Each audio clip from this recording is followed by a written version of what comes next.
யோவான் அதிகாரம் 14. உங்கள் இருதயம் கலங்காதிருப்பதாக. தேவனிடத்தில் விசுவாசமாயிருங்கள், என்னிடத்திலும் விசுவாசமாயிருங்கள். என் பிதாவின் வீட்டில் அநேக வாசஸ்தலங்கள் உண்டு.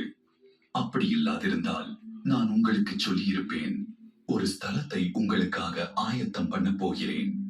நான் போய் உங்களுக்காக ஸ்தலத்தை ஆயத்தம் பண்ணின பின்பு நான் இருக்கிற இடத்திலே நீங்களும் இருக்கும்படி நான் மறுபடியும் வந்து உங்களை என்னிடத்தில் சேர்த்துக் கொள்ளுவேன்.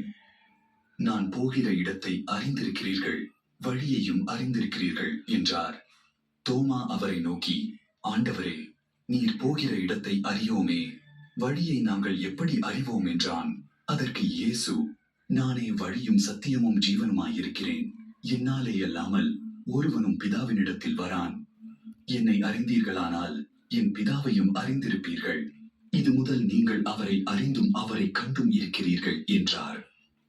பிலிப்பு அவரை நோக்கி, ஆண்டவரே, பிதாவை எங்களுக்கு காண்பியும், அது எங்களுக்கு போதும் என்றான்.